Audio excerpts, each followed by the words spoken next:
BetUS, America's favorite sportsbook and casino. Live betting and racebook. We're celebrating 30 years with a historic offer. A 125% sign-up bonus on your first 3 deposits. Plus 10% gambler's insurance. Get started today. BetUS, where the game begins.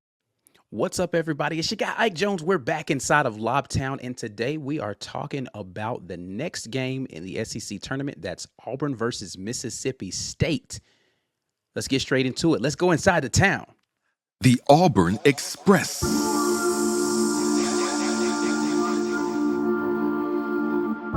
You are now listening to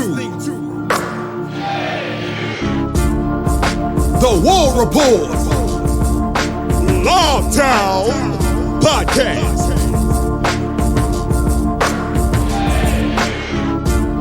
With your boy Ike Jones.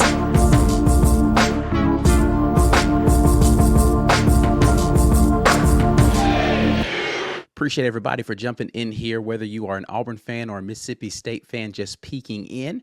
Come on in. Let's talk about this game. We got Auburn versus Mississippi State Part 3 this season. Looking forward to seeing what this matchup holds for the Auburn Tigers and the Mississippi State Bulldogs. Mississippi State right now pulling off upsets in the SEC tournament and really making life difficult for everybody who they're facing with tenacious defense, which has been their calling card all season. No different here in the SEC tournament.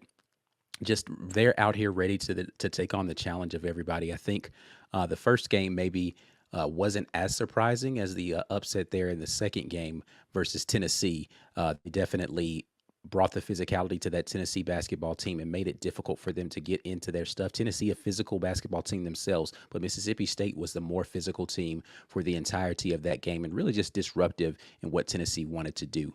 Let's go into the head-to-head matchup against these two teams. We've done this before inside of Lobtown, so this is not going to be new for you all, but definitely want to just talk about the matchup.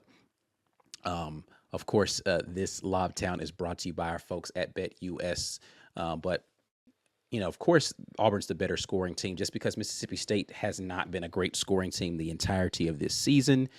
So that's not going to change all of a sudden just because we got into tournament time. Where Mississippi State is really going to do well is defensively. Now, Auburn on the season a little bit more stingy defensively, but this Mississippi State team has been locking up for the SEC tournament so far in the 2 games that they've played. Auburn a little bit better as far as field goal percentage.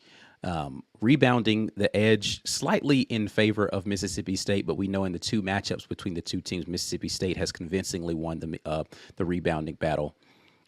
Assists go to Auburn. Mississippi State does tend to really get a lot of their points off of second chance points as opposed to in the flow of an offense assisted stuff or kind of going ISO stuff or with Josh Hubbard or getting it down low to Tolu Smith and him going one-on-one.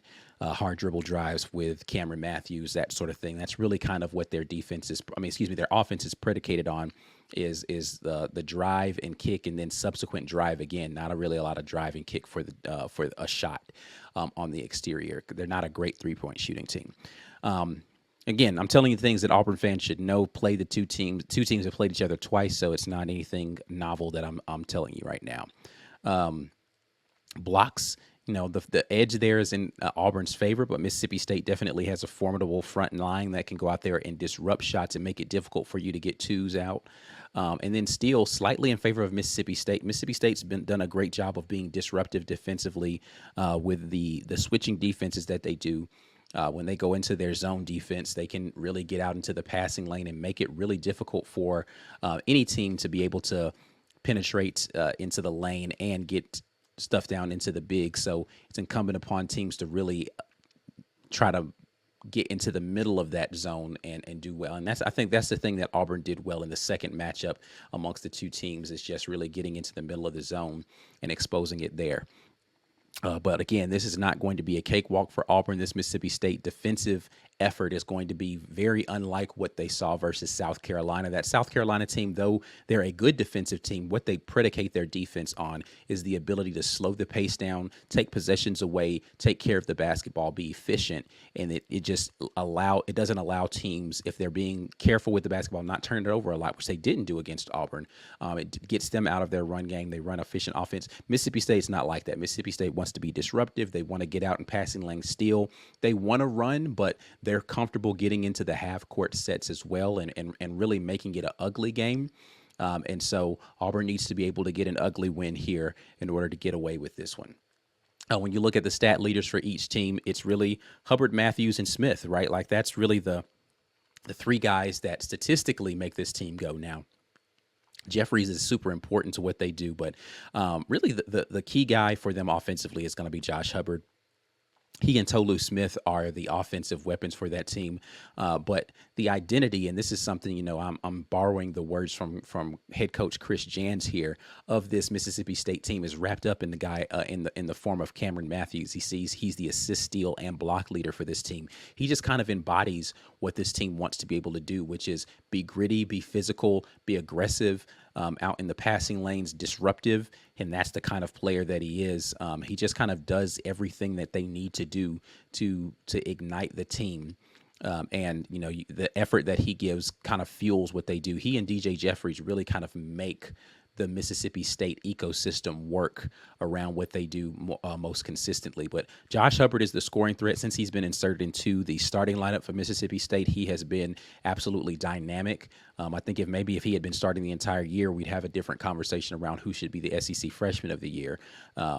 But Josh Hubbard is a dynamic scorer, and he's lit Auburn up a couple of times. I think he had 27 or 23, something like that, in the first matchup between the two teams. I just looked it up, 23 in that first matchup, and a couple of very crucial late game shots there from Josh Hubbard to be able to solidify that win. So definitely a dynamic guy, and he's been great so far in the tournament.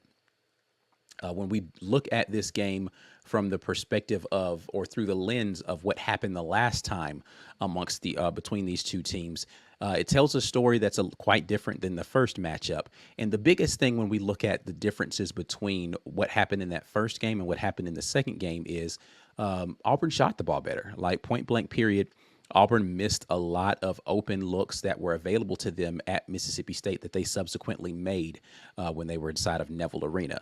So in that last game, Auburn shot 50% from the field, 47% from three. And that has been a theme for Auburn towards the end of this year, shooting plus 35 and up, really at plus 40% or 40% plus from three has been the theme. If Auburn can continue to shoot at that kind of clip from three, they're just going to be a difficult team to beat because if you're not turning the ball over at a high clip, which Auburn hasn't turned over at a high clip, a couple of careless turnovers, but not a high clip, you're not going to turn it over a lot, and you're going to be efficient with your ability to shoot from the outside with the way that you can play inside out with the Janai Brooms, Jalen Williams, Chaney Johnsons of the world that can go and get into the mid to low post and really go down there and operate. If you're able to shoot outside, it takes away teams' abilities to do things like zone you up and dare you to shoot those shots. Like, okay, you're going to dare me to shoot it, I'll take them, right? And so if you're going to shoot 47%, that's a difficult team to go out there and play against. So it's going to be a key for Auburn is to continue to shoot the basketball with confidence and knock down the open looks that they're going to get because they have such good presence in the front court. Free throw shooting, they did well in that game. Rebounding, again, Mississippi State has handled the rebounding deficit fairly well in both of the matchups. I don't anticipate that changing in this game. What Auburn needs to do is just really match their effort on the rebound so that they're not getting destroyed, particularly on the offensive glass, because Mississippi State hasn't been a super efficient offensive team. You see 14 offensive rebounds in that last game, even in Neville Arena, in a fairly comfortable win for Auburn by 15 points. The rebounding edge still went to Mississippi State. The big thing is assist to turnover ratio. Auburn 19-10, Mississippi State 11-13. If Auburn takes care of the basketball and doesn't let Mississippi State get out, and Mississippi State has to get their points from a set offense, and they're limited to one shot on that possession, then this is going to be an Auburn victory. I'll say that right now. If Auburn is not, let's say, 11 or less turnovers, this is going to be a sure win for Auburn. I can't see a universe. I can't see it. Doesn't mean it doesn't exist, where Auburn turns the ball over less than 11 or fewer times, and loses this basketball game, because if they're taking care of the ball and they are limiting the second chance opportunities, the second chance points for Mississippi State, then this game becomes about Auburn's shot making, right? It becomes about who can make shots in the half court most efficiently. And I think Auburn's just a better offensive team than Mississippi State. So that's really what the key to the game is going to be for me when you're looking at Auburn, is limiting the run out opportunities and just be efficient, particularly from three, because Mississippi State's going to give you the threes because they're going to be very tenacious on the interior and try to take away the twos or make them tough twos. And then if you're being unselfish and you're playing drive and kick, or you're playing inside out with your bigs, then you should have the opportunities to shoot those threes and have them be open looks. You just got to go out there and knock them down. As we did in the game versus South Carolina, let's go and take a look at kind of the neutral site performances of both of these teams. Now, for Mississippi State, they have, similarly to South Carolina, they've not lost a game on a neutral site yet. Mississippi State is 8-0 in neutral site games. They've beat the likes of Arizona State, Washington State, Northwestern, who is a pretty good team, Tulane. They beat them pretty badly in Atlanta. I watched that game before Auburn went and dismantled Indiana there in Atlanta. North Texas, Rutgers, and then most recently, of course, in the tournament, LSU and Tennessee. So Mississippi State's done well in neutral sites. They've scored 74, almost 75 points per game in that.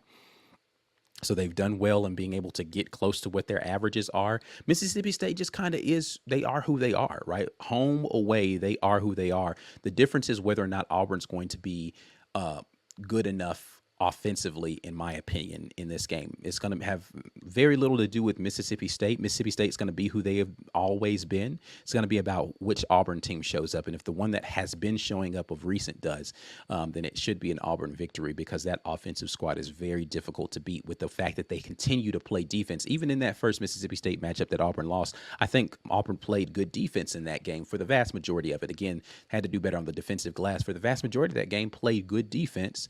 You had a couple of lapses there that allowed them to get some crucial shots down at the end, but it was the Auburn offense that let Auburn down when they were there at Mississippi State inside of Starkville. So got to do a much better job of continuing to be who you want to be offensively in order to get that win.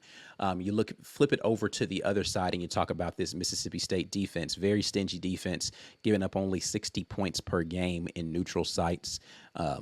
The big thing there is they are limiting teams to shoot 25%, 24.5% from three. Again, I think that this is going to come down to Auburn's ability to shoot threes. Now, it doesn't need to be north of 40. I've always held that if Auburn's going to shoot around 25 threes per game, 25, 26, they need to make about 35% of those. 33% or higher really is kind of the number I'd be looking at. So you need to make kind of a third of the ones that you take. And the volume of them needs to be less than 26. And I think that's a comfortable place. If you're going to take more than 26, you need to be hitting 40 to 50% of them. I just don't think that you can survive as an Auburn basketball team taking a volume of threes unless you're hitting them at a high rate. At any rate, Mississippi State's done good at making sure that teams have not had quality looks from three consistently this season, and that has not changed on the neutral site. So definitely looking forward to seeing how this plays out there inside of Bridgestone Arena in Nashville. As far as, again, the keys for this game or things that you're going to want to look at as far as how or indicators of how things are going, the offensive boards and second chance points, right? Like, just Mississippi State getting an offensive board is not good, right? You don't want them to have additional possessions, but you want to look at what's the resultant thing of them. If they're getting the offensive board and then they still don't get points, they don't get second chance points off of that, then no harm, no foul for Auburn. You don't like it, but great, you didn't do anything but have them have an additional possession or a shot at the basket, or are they getting fouls off of that? So that's going to be there's three really big things that I'm going to be looking at as the first half unfolds. How well is Auburn committed to boxing out on the defensive glass, just put a body on somebody from Mississippi State? And then how are the officials calling fouls? Because it's going to be a very physical game. Mississippi State is going to be out there pushing people around and trying to get to those offensive boards at any way that they can. How are they calling fouls in that game early, and what's the foul situation, particularly on the front court for Auburn? Mississippi State doesn't have this deep rotation, but if they get Auburn in foul trouble, it makes them more tentative on the interior. So going to be looking at that. And then the turnover situation. Like, what is Auburn doing as far as taking care of the basketball and getting efficient possessions? And turnovers for me are bad shots even. It might not be a turnover as far as live ball or shot clock violation, throw the ball away, that sort of thing, but just taking really bad, inefficient types of possessions in the game. What is it going to be looking like for Auburn? How efficient is the offense working? If they're struggling to get quality looks early in the game, turning the ball over, and they're not protecting the defensive backboard, it's going to be a long game. It's going to be a long game because Mississippi State wants that to be the type of game that it's going to turn into in that regard. So looking forward to seeing how this one turns out. What I want to hear from you guys is what you think is going to be the outcome of this one. What are you feeling? If you're a Mississippi State fan, please chime in. Let me know how you feel like Mississippi State can get to the dub. Of course, my Auburn family, definitely chime in and let me know what you guys are feeling. Jalen Williams didn't have a big game versus South Carolina. I am going to look for him to step up in this one. He and Chad Baker-Mazara, I think, are guys that I expect to be double figures in this game because they're going to have the opportunities, particularly in the mid-range versus what Mississippi State wants to do defensively, to be able to impact this game in a very meaningful way. But that's it, man. It's enough of me talking. I want you guys to like this video before you get out of here. Please subscribe to the channel if you haven't already and share this content with somebody. We'll be back at you at some point in time breaking down what happens there with this game. But I'm out of here until the next time. And as always, War Eagle.